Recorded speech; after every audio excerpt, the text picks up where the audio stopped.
This is Open to Debate, and I'm your guest moderator, Zania Wickett. My mother grew up in South Africa and came to the States and to college, University of Connecticut, aged 16. She entered a world where her mother insisted that she came out, which meant something different back then. It was an introduction to society. Imagine white ball dresses and white gloves. At 18, she was married and had a child. No one had explained how pregnancy worked until after she gave birth. That was the 1960s, not long ago, but a very different landscape for women. Since then, the pace of change has been quick. Women now make up the majority of college graduates in the US. In some countries, rights that once seemed impossible, like the right to drive, have become reality. And yet, gaps remain.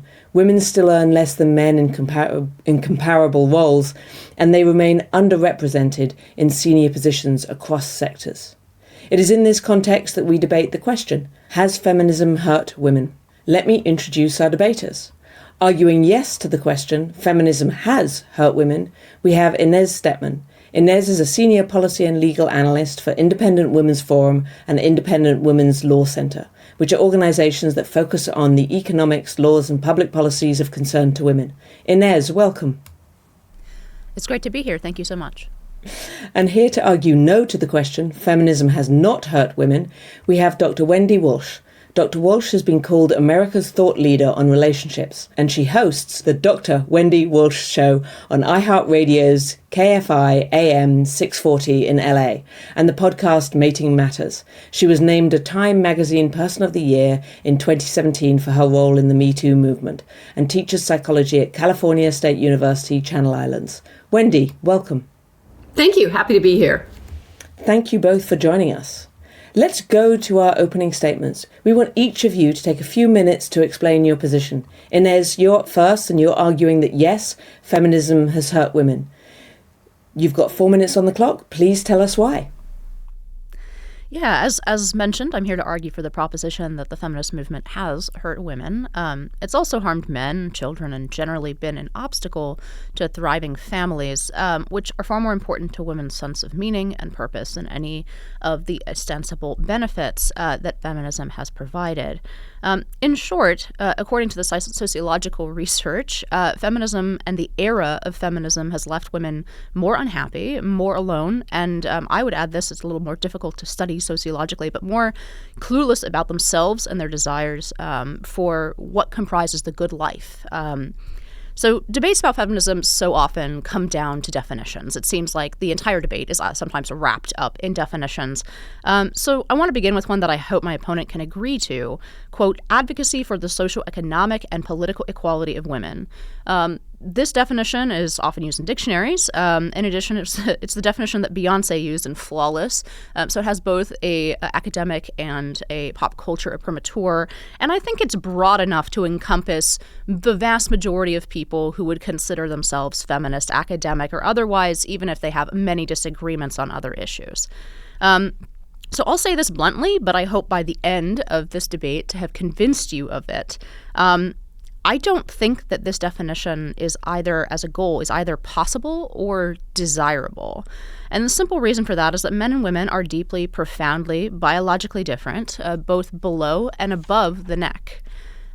This is what I would call the central lie of feminism, one that runs through all the waves of feminism, even the first, that the differences we observe daily between men and women are socially constructed and then can and ought to be remade and minimized by society. I think our goal instead as a society should be to strive towards policy and culture that accepts as a fact the profound differences between men and women, and instead builds supports around a vision of life that fulfills each sex, and what fulfills each sex is likely going to look very different, ideally together in family. That doesn't mean that I blanket oppose every single policy advanced under the banner of feminism. I'm sure we'll have plenty of back and forth about some of those policies. Some of them I oppose, some of them I support. But instead, when I say that feminism has harmed women, I think it is merely that we ought to set aside the feminist framework and its central tenet about constructed difference in pursuing what's best for women and men both, taking for granted that sex differences are not only real, but inevitably do and ought to shape our life trajectory, our decisions, our careers, our families, and everything that is important in life. Finally, I want to close with a word on exceptions, and I'm sure we will often return to this. I feel that we live a bit under a type of tyranny of exceptions. There are, it's true, many exceptions to any generalized statement that one might make about men and women. That being said, the existence of those exceptions is not a denial of the rule. And right now, what we have in the feminist era, or what we might call the feminist era, is an entire society, and by that I mean law, policy, culture, social nudges, right? Everything that comprises living together as human beings, all of these things nudging in the direction of a world that is comfortable for the exception among women. I think that we should reorient our cultural and social rules, scripts, advice, law, and policy around what is good for the rule. And that means, in my opinion, abandoning the central frameworks of feminism. I did not get to this position, I think, sui generis or because I was brought up this way. In fact, I was brought up completely secularly. I continue to be an agnostic. I didn't, come to this position because I was taught it through some, religious sort of dogma or something like that. I came to this position by observing the way that my friends, people that I love, who I want to be around them, and care very much about their happiness, how they interacted in the world, what makes them happy, and observing both sexes, and finally coming to the conclusion that, in fact, there is a lot of truth to these differences. They are expressing themselves differently in our society than they did in the past, but ultimately pretending that they don't exist and that they don't shape our lives has led to an enormous amount of misery. Like I said, men and children as well, but primarily and first and foremost for women. And that's why I am for the proposition feminism has hurt women. Thank you so much. Wendy, you disagree. You believe feminism has not hurt women. You have 4 minutes to make your case. Well, I do believe that feminism has been the best thing that could have ever happened to women. And indeed, it literally saved my life. I'm going to get personal here. Trigger warning to some of you. When my daughters were aged 2 and 7, I was knocked unconscious on my kitchen floor by the father of my children. I faced 18 years of unexpected single parenthood, and I had to find a way to survive.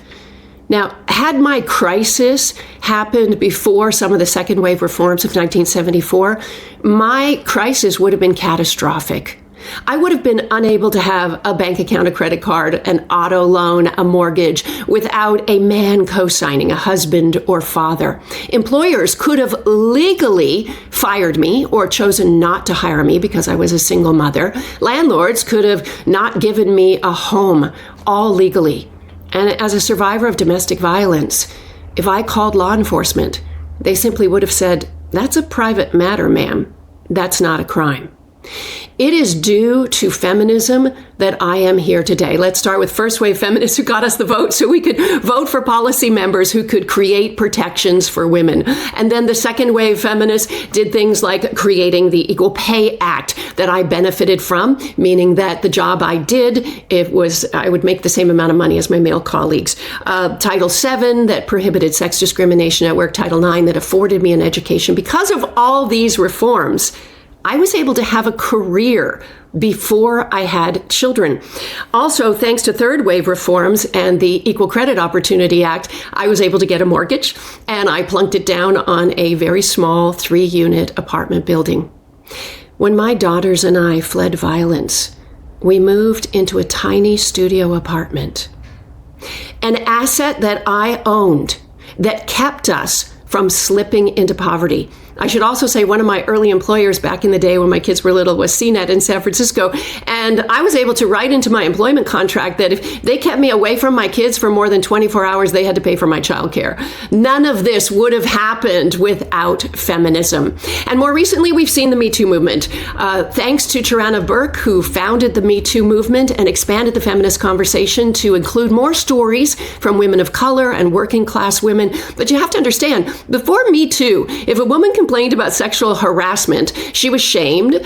She was often removed from her job. She was then deemed a difficult woman and hard to work for and work with, and often blackballed in her industry. Remember, we learned that this wasn't just a misunderstanding between two people. This was structural, systemic, pervasive across industries. Use only the example of Harvey Weinstein, where investigators discovered that systems were in place. HR executives continually ignored women's complaints. Employees, it was part of their job to actually arrange hotel room meetings. And lawyers came armed with those non-disclosure agreements to silence women for life. Thanks to the Me Too movement, more than 20 states have enacted policies that have shaped workplaces, encouraged mandatory employee training, and more than anything, banned those non-disclosure agreements. Where we are today is all because of feminism. Think about it. I was able to escape violence. I was able to support my family. I was able to own property. All this happened because of the first, second, and third waves of feminism. Literally, these movements have saved the lives of women. Thanks so much, Wendy. Before we go any further, Inez, I want to come back to you for just one moment. Can you restate your definition of feminism just so that we can make sure that we're all on the same page? Sure. And again, I think this is a definition. I use the broadest possible definition exactly because I don't want to make this into a definitional game. And so I'm willing to grant the broadest possible definition in that sense. So that definition is the advocacy for the social, economic, and political equality of women. And Wendy, what's the definition you're happy using?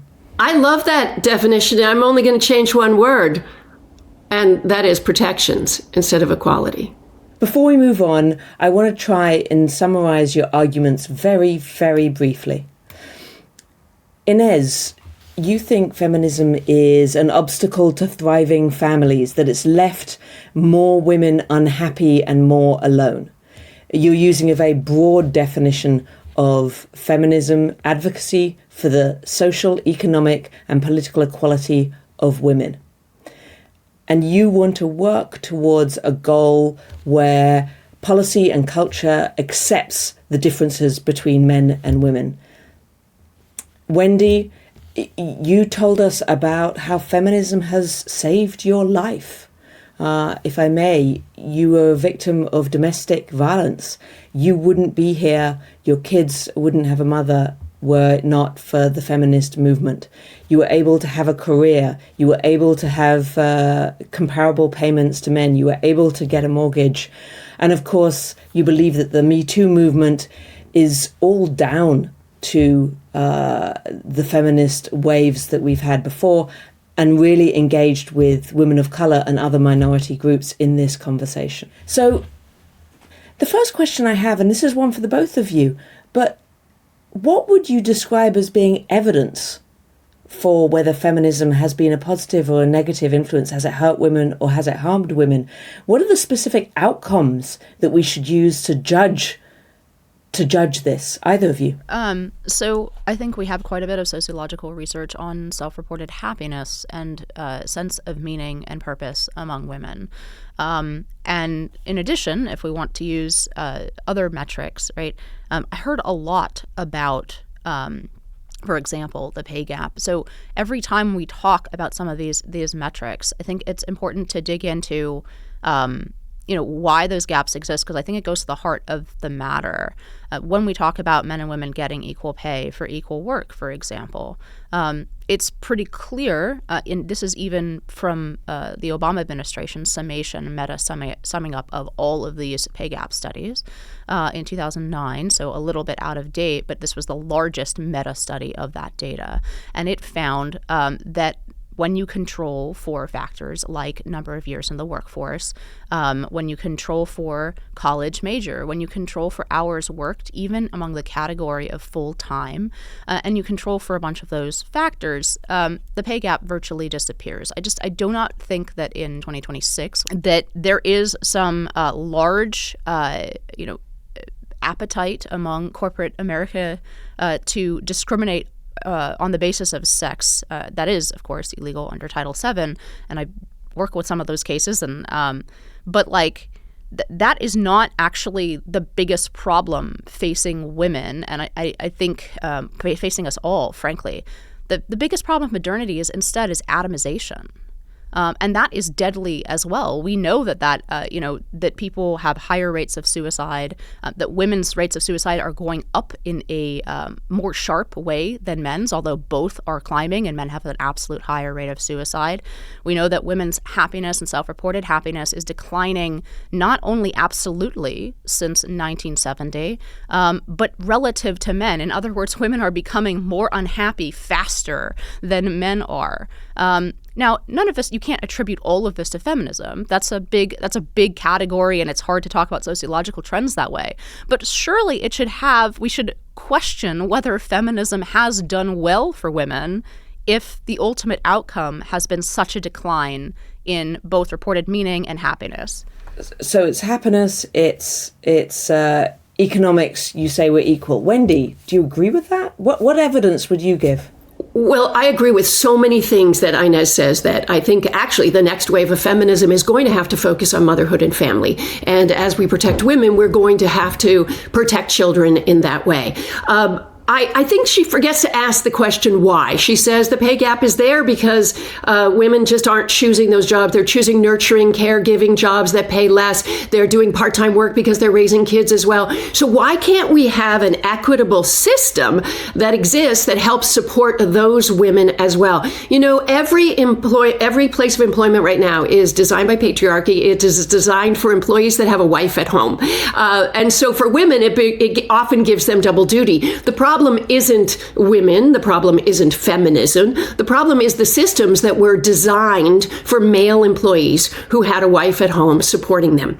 And so we need to find a way to have childcare in every workplace for free for all parents, no matter what their gender, right? I look at having spent some time in Stockholm, it was just amazing to see that since they legislate parental leave and both parents have to take some portion of it, you see these roving bands of tattooed, bearded guys wearing babies, changing diapers in coffee shops. And I would just love to see how the genders have a lot of flexibility, and to basically take biological sex and put it into two categories is so unfair, because we know we have the widest range of paternal investment. We have the widest range of gender expression of any primate species. And so having a conversation that's binary doesn't make a lot of sense.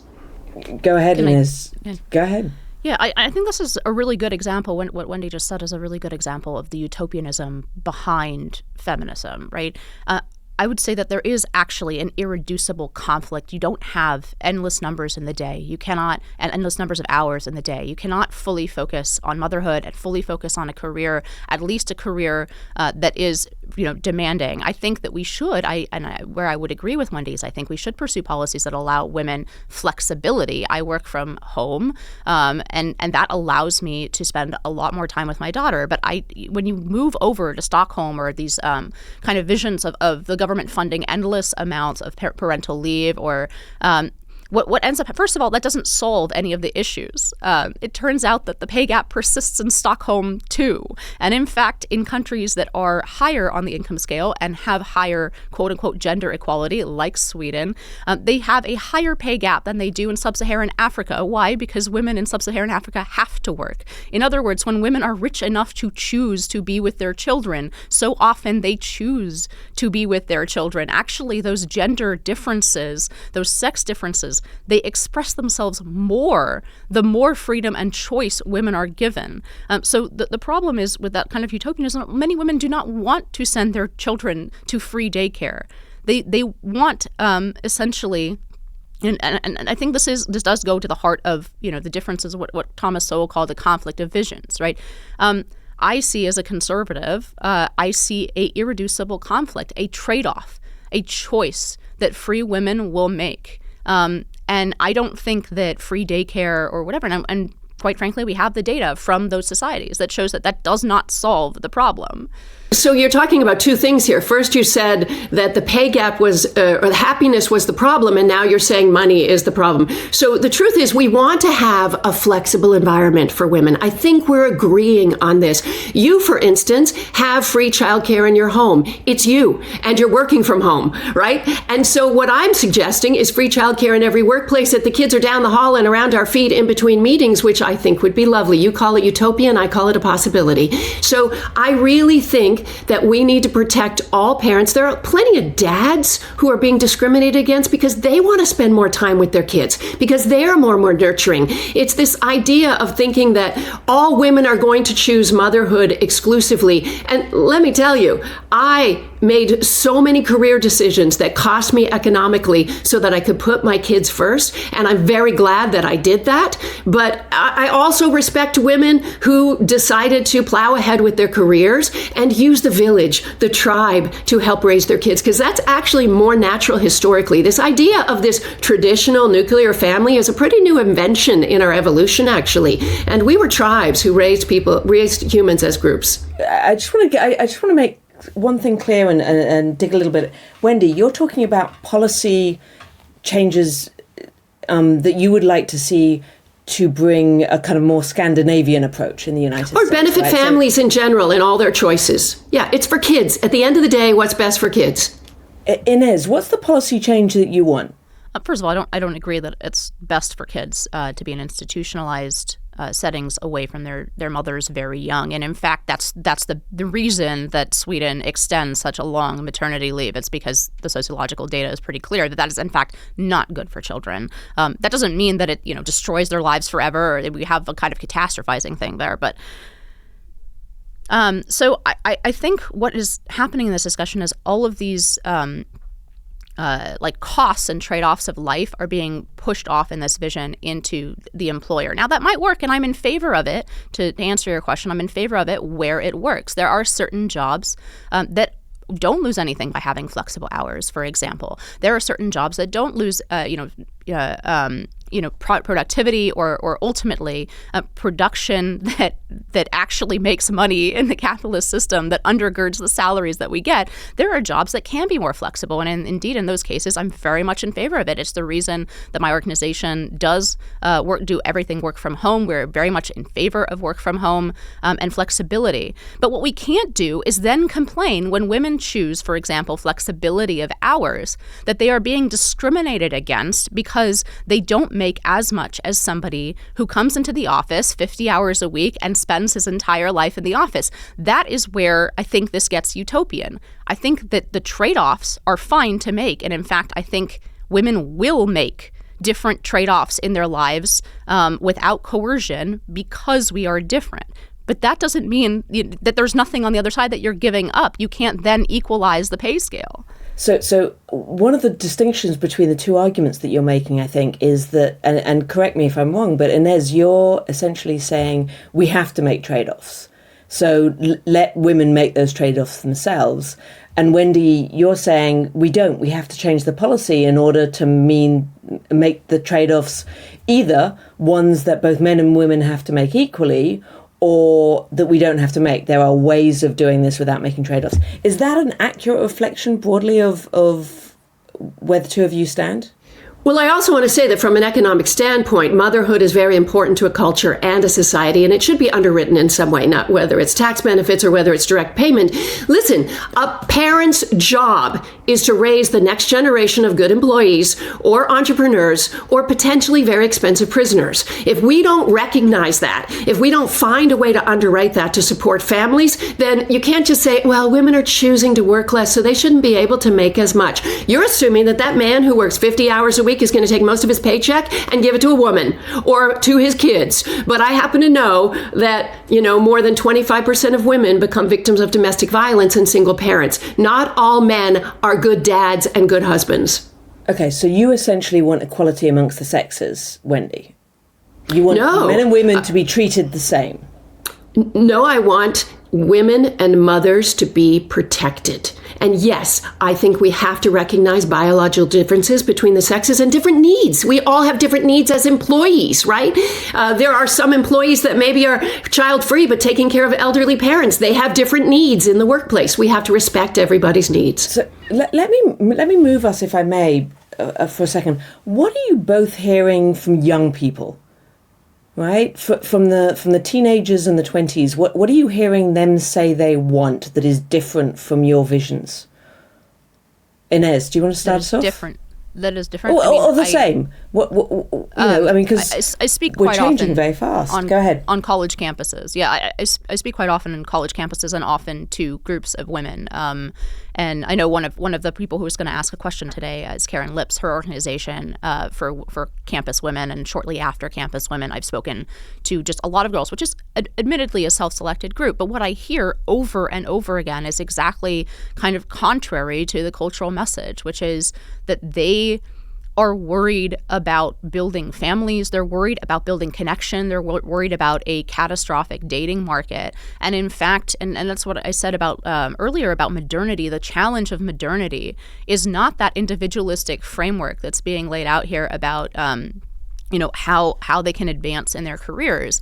It's not even having it all, which was the previous generation. They're worried about having families at all. They're worried about having friendships, having marriages, building families, because that has gone from the background of like the assumption or even the thing to fight against for the feminist movement to something that seems unattainable and out of reach to this generation of women. And I do think that feminism has had a large hand in creating that situation.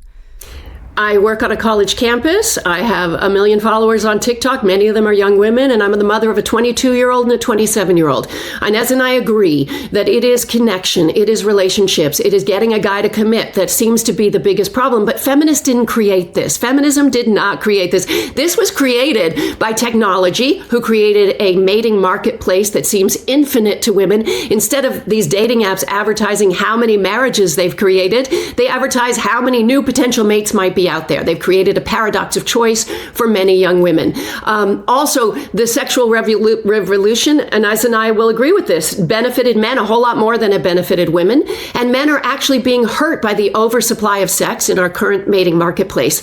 So I think that we have some things we do agree on, but I would not blame feminism. I would definitely blame what's happening with technology and society, and even modern American capitalism that depended on mobility. They needed employees who would move away from interconnected, multi-generational families to go to where the jobs were. This amount of mobility created a loneliness, loss of the village and the tribe, if you will. And that's what we have to figure out how to get back together, create a tribe for these young people. I think these things are related, and I agree with a lot of what you just said, Wendy, about mobility, about the loss of community. But I again think that we have in some way undervalued the work of the generations of women who did not go to quote unquote work. It was building that community. If you look at you go to any small town in America, you go to like a beautiful statue from the 19th century that has some figure of the town. Now, half of them have been torn down in 2020, but leave that aside for a moment. At the bottom of that statue, it'll say raised by the daughters of X town, or raised by the women built community. And even if we go back, forward, let's say to the 1950s, the much maligned 1950s, women were using their time to join church groups, to even social activism. A large part of what was possible for the feminist movement was possible because women had their economic needs met by the family structure and were then able to go out and advocate for social change. But women were doing those potlucks. They were throwing those dinner parties that everybody says now that they miss, right? Could we pay them for that? Go? Because we can't depend on men to underwrite that. Not if you forbid the men from actually. Anyway, I do think that it's an interesting admission, and I would even grant that it's true in your case and in some women's cases. Essentially, this case is built on we have bad men, the existence of bad men. And I don't think that that is actually the appropriate way to structure policy. We can structure policy, or we can punish, men who commit crimes like domestic violence, surely, without overturning the entire structure where you just say, all of this work of women, well, it was supported by their husbands. In the vast majority of cases, it was supported by their husbands. It's what allowed them to go out and do these things that were not numerically paid by the market. And quite frankly, the market, you just admitted yourself, the market doesn't value these things. They don't produce the bottom line. What they do is produce a life worth living for men, for women, for children, and families. So that isn't, the capitalist market is going to produce what we have today unless it's counterbalanced with a value that is non-monetary and non-material. So in Inez, I asked earlier, and I don't know that you had an opportunity to answer. What is your vision? What would you like to see if you could click your fingers and create the policy or cultural context? Sure. So I would like to see the life script diverge and change. And by that, I don't mean like throw you in jail if you diverge from the life script. But I would like to see the script for women look quite different than it did when I'm 37, like when I was growing up and a teenager in high school, right? I would like to see women's biological clock and the meaning that comes from having children first and foremost. When we talk to young women in high school and when you talk about sex ed, I had a lot of sex ed about a lot of different, sexual positions, no education about fertility and the fact that you might actually want children, for example. And that track might look different for women than for men. And I'll give you a very concrete example. What I tell college women when they ask me for advice, I say, you might not want to do that mobility thing that Wendy is talking about that has become the norm. You might want to stay near your family. Furthermore, if you have a good boyfriend in high school or college, you might want to stay around and you might want to get married younger. I think that script, women can have all kinds of things in life, but I would like to see, when you say my vision, I would like to see a society that both culturally and policy-wise supports women in prioritizing having a family first and all other things coming either later or secondary in life. I want to thank you for that. That's really clear. It's very, very helpful. Wendy, I want to give you an opportunity to answer that question. What's your vision that is, if you could click your fingers again, what's the vision that you have that maybe is different from Inez's?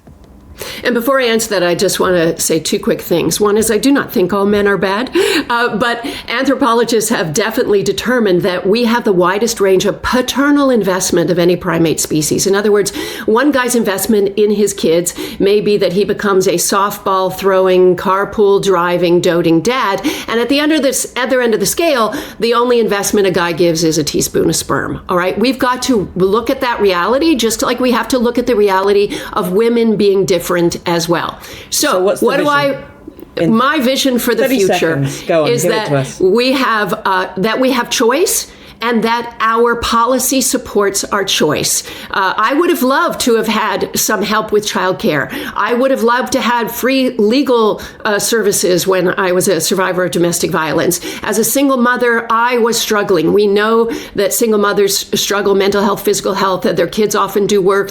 We need to find ways to support all families, and also men who want to be great dads, who don't want the pressure to be put in a man box and be this primary provider. That is not all dudes either. We need to support everybody and families and kids. Okay, so we have a clear difference, but it's an interesting difference around a script and around choice. Now we're going to bring in some other voices to ask questions of our debaters.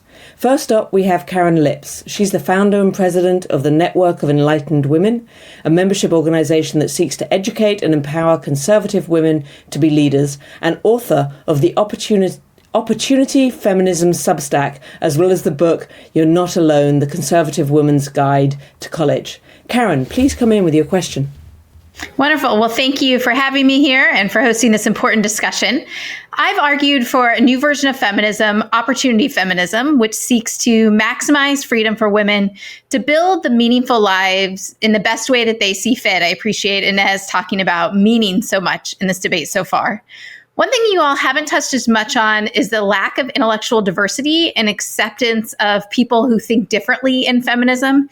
It feels to me like often it's one-sided and more closed-minded. And so a lot of conservatives don't feel like it's open to them.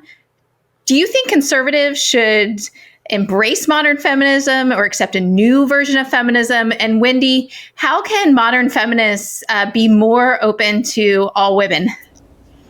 Well, first of all, if we are arguing with one another, the boys are winning. Okay, we're all on one team, and it's the girl team. And it doesn't matter if someone self-identifies as conservative or liberal. I think their biology is destined first. And I love that word, opportunity. We want to use opportunity and have women have the opportunities to create the meaning in their life that they need. I think, yeah, we need to be more open. I'll tell you, I won't lie. When I became a single mother and I looked around at all my friends that are still at the office and I couldn't be at the places they were, I thought, feminism forgot to answer the motherhood question, help. And so as a result, we're now coming to that question. This is the next evolution. How can we support mothers and families and kids? This is wave 4. Inez, did you want to join to add anything? Sure. I mean, I'm not on the girl team. I think that's actually exactly the wrong way to think about. I mean, in terms of the interests in my life, even if one were to talk about as crudely as interests and sort of as though we were political blocks that way, then I would be on my family's team. You know, I don't think that there is actually this sisterhood of the interests involved here. I think life is much more complicated, and the constructs of oppressed groups is not the way to describe even the relationships between men and women, let alone the relationships between women. But to Karen's question of conservatism and feminism, I think there is this impulse to try to say that we're the real feminists, because the thing that I think everybody in this debate has in common, including all of our questioners, is we do care about the well-being of women. How could we not? We are women ourselves. Maybe that's like the most baseline of the sisterhood that Wendy was referring to. But I think it's a mistake, in part because, first of all, the word feminist is not universally embraced among American women. It's closer to a third. A third of women identify as liberal feminists. A third don't identify as either moderates or nothing, and then a third do not identify as feminists at all. So there's a broad range of opinion among women. I don't think we should chase that term. And two, because as I said in my opening statement, I do think there are elements of this fundamental lie that I think, Karen, you are trying to address when you talk about opportunity feminism, of the differences being socially constructed. And I think for that reason, I just don't find this framework useful. I'd like to move to a framework where we look at, in what ways and under what systems are women flourishing. And I think that is a much more productive frame to think about this than any type of feminism. But I know many people on the right disagree. So there's all kinds of conservatives who identify themselves as various types of feminism. Okay. Karen, thank you so much for your question. More to be said, but we're going to move on. Next up, we have Nina Burley, an award-winning investigative journalist, a New York Times bestselling author of 8 books, including The Trump Woman, Part of the Deal. Nina, what's your question, please? Hi, first, thank you so much for this incredibly interesting and deep, rich conversation. I am starting work on a book about conservative women and feminism, so I'm very interested in what Inez is had to say, and the other women who will be speaking. So many questions, but I'm going to stick with the one. My husband did about 50% of the childcare, so I'm biased on this. But I would like to point out that all of us here are not at home with our children. I'm at home. And Inez, you may be home with your children, but you're actually working. You write a lot. You speak a lot. Neither are Pam Bondi, Kristi Noem, Amy Coney Barrett, Justice Amy Coney Barrett. And under this sort of post-feminist, mother and wife-centered world that, Inez, you're advocating, what would happen to you and women like that? I mean, Pam Bondi, Noem, Mary Coney Barrett has 7 children. children. They spend a lot of time on airplanes or in their offices. Somebody else is taking care of the children. Would you advocate that they step out of those roles, these very empowered women, empowered by feminism, actually, and stay home and give those jobs to men?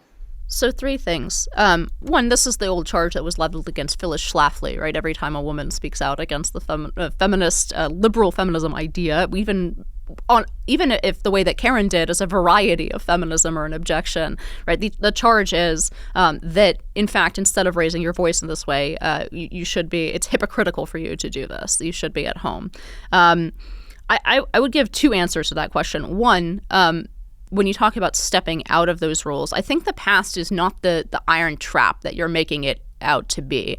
I can name a lot of women, especially in American history, who were certainly wives and mothers first, and nevertheless, as I mentioned earlier, were very much pillars of their community and very much interested in social issues of the day. We had prohibition thanks to women as well, so not always in positive, I think, direction. But there is this long history, and it did not start in 1970, and it did not start with the idea that women had to work outside of the home. The second thing is that this is something even Elizabeth Warren has admitted, right? We live, I think, in large part because of the policy changes made in an attempt to get closer to the feminist ideal. We live in a world where there's a 2-income trap, where and this is feeds into a larger economic discussion, and I'm sure it would be very interesting, but perhaps beyond the scope of this debate. But the majority of women do not work outside of the home because they feel fulfilled by their jobs. They work outside of the home because they need a paycheck to make things work. And I know that Wendy has brought up incidents from her own life, right? And so I think that is a piece of this that rarely gets put into the discussion, because all the people having the discussion are people like us who write and think for a living, and so that our jobs seem so much more tied to our identity in a way than, for example, somebody whose job is just to pay bills and to put money on the table, a type of job that the vast majority of men have as well. So those are my answers to that women in the past also raised their voices about many social causes. This is not unique to the post-feminist era. And 2, that a lot of women work because they have to. And that we should be that it's not a hypocritical thing. So I'm beginning to hear your policy requirement, which is on economics as much as anything else. But Wendy, do you have Yeah, I just want to say that, as Inez said, many women work because they have to. So if they're not enjoying their careers, what are they supposed to do? Get men to make sure they pay for everything? Because I don't know, I couldn't get any child support out of that guy. And so I'm just going to say that to put this pressure on men is really unfair. There's research to show that men, when they're put in that man box, those pillars of masculinity, they have higher rates of depression and higher suicidality and higher use of alcoholism. So I don't think that's the solution. I also think that we're all arguing the same thing. I really are. I really am. Whether it's, a powerful woman working in government or the Supreme Court, she has to balance family and career, just as a woman does if she happens to be in a service environment, a teacher, nurse, etc. I think that we really are on the same team. And Inez, whenever you're ready, I will take your membership card. You're in the girls' club. Okay. Okay. I'm not going to go back to whether there is one or many girls' club or conservative versus liberal. But Nina, thank you so much for your question and for bringing that up. Next, we have Leah Libresco Sargent, a freelance journalist covering religion, culture, and family policy. The author of 2 Substacks, including Other Feminisms, as well as the book The Dignity of Dependence, a feminist manifesto. Leah, what's your question, please? It feels like one theme that's been undergirding this debate is, when is it appropriate to treat men and women as though they're fully interchangeable? And when do the asymmetries between men and women lead us to treat them differently, to treat them justly? And I think often in that second case, there's always a hesitance that any difference will lead to degrading men or women, or particularly seeing women as lesser. I'd love to hear from both debaters. What's an example of somewhere you think we do this well, where there's a distinction in society or in the law between how we treat men and women, an asymmetry that mirrors that biological asymmetry, and you think we achieve that without degrading either sex or treating women as lesser? Great question. Who wants to take that first? Can I start? I love this one. Go ahead, Wendy. I really believe that everybody can be a man until a mother enters the house. In other words, and that's why I love your question so much, is that the laws that happened from the first, second, and third wave of feminism protected women as employees in the workplace. But everything changes when there's a child in the household. And this is when we have to look at, as Inez says, the nurturing side of women, the relational side of women, the community serving, and find a way to make that economically viable so that everybody can survive together. So my answer would be that actually in the very recent past, we have had many ways in which the law was flexible to recognize exactly what you're saying, that men and women are not interchangeable, that sometimes those sex differences are highly relevant. Of course, sometimes the sex differences are not relevant, right? We all go about our day in many situations where our sex is not relevant to either the job or the interaction that we're having. But it is relevant in many. And at the end, the long end of this road, we have come not only to the feminist view that men and women are interchangeable with regard to, for example, career or family roles that I think Wendy is somewhat articulating here when she's talking about the man box, but also interchangeable even to the point of physicality, where we can change out male and female competitors in sports, change out male or female inmates in a prison, and expect that women will not be the losers of those exchanges, and that women, those unique physical vulnerabilities that come from sex difference, and the most obvious ones, won't happen, right? Because we've gone so far with this idea of interchangeability that I think you're rightly pointing to. Great question, great answers. Thank you, Leah. Next up, we have Helene Olin, who's the managing editor of the American Economic Liberties Project and a contributing columnist at MS Now. She's also the author of The Index Card, Why Personal Finance Doesn't Have to Be Complicated, and Pound Foolish. Unfortunately, she can't actually join us live on the video, so I'm going to read out loud her question that she sent. Helene writes, if feminism has hurt women, how exactly has giving married women the right to their credit and the right to open a bank account hurt women? This was a major gain of the feminist movement, and married women frequently needed a male co-signer if they were employed until the passage of the Equal Credit Opportunity Act in the mid-1970s. And a personal note, I'm old enough to remember my mum's first credit card of her own. It was a store card from Macy's, and how special it was to her. Wendy, why don't you start? Because this is something you raised at the beginning. Exactly. I mean, I think we can focus on the interchangeability and the equality of the genders and the sexes and create this kind of argument that doesn't affect common women. But the truth is, common women have benefited from feminism, been able to get bank accounts, credit cards, auto loans, and mortgages, been protected in their place of employment.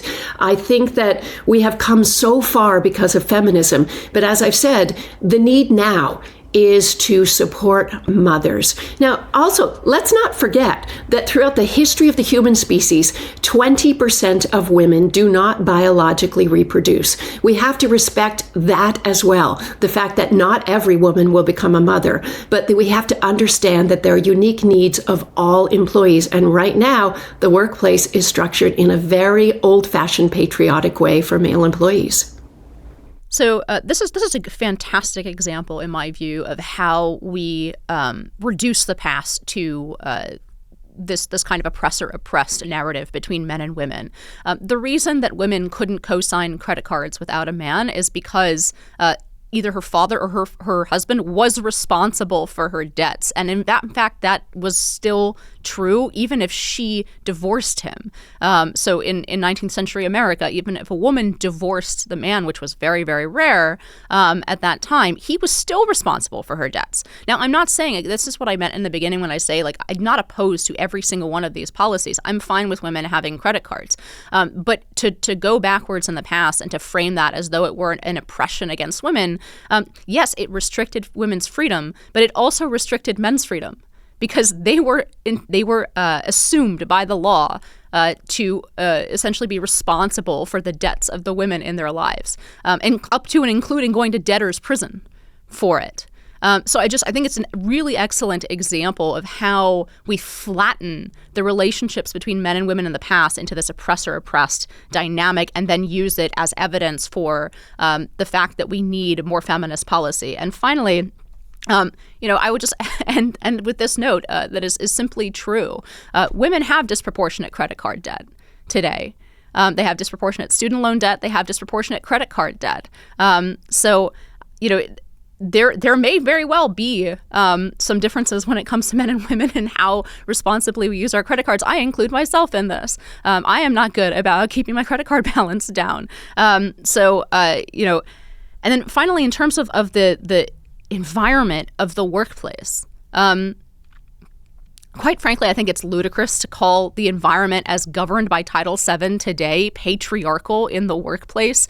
I mean, instead, what has happened is that Title VII has become, until very recently, and I hope will become more so under this Trump administration, but until very recently, Title VII has become a club to beat men and generally employers over the head to make the environment as free of offense as possible, and the amount of the liability that employers have had under the way that Title VII has been enforced for any woman's offense ever, I just think that is laughable to call that a patriarchal environment. Okay. Before we go into whether this is an environment in which we live today is patriarchal or not, sadly, we are running out of time. There's so many other topics that we could cover, and we're not going to have the time for it. So I'm going to move to bringing it home with closing remarks. Inez, you have the first opportunity for closing remarks. In 2 minutes, can you give us one last argument as to why you believe feminism has hurt women? Yeah, as I said, I really don't, I didn't come to these conclusions because I started sui generis with the idea that men and women, I started with the opposite. I think there was not a single day in my high school life that I wasn't encouraged to be a girl boss in every single way possible, and that, my ambitions were cheered when it comes to the career workplace. It's part of the reason I'd so strongly object to the characterization of our workplace and out of it as a male-dominated world, when in fact we see repeatedly that the problems that women face today are exactly in the dearth of men. They're in the lack of men in their quote-unquote man boxes, that women are having fewer friendships, fewer dating relationships, less sex, less meaning and enjoyment, which every sociological study, and I would recommend here Dr. Wilcox at UVA, who has done incredible research on this, every piece of sociological research we have says that women are more likely to be happy when they are married and when they are mothers. That doesn't mean that you cannot be happy as a single woman. This is not like a game of exceptions, but the rule is that women are more likely to find fulfillment in the family, in relationships, in interpersonal issues than they are than men, and men tend to find more meaning in building and providing for that relationship, what I think my opponent would call the man box. These are biological differences. They're biologically driven differences. And in fact, what the feminist legal structure has done has not made these differences disappear. It's just made them pop up in sometimes tyrannical ways, like the reference I made to Title VII, and made the workplace, a place that is full of minefields and an inability to communicate between men and women. So I really think it's been harmful, first and foremost, not just to women, but to our ability to understand ourselves and to flourish in families and in relationships with both women and men.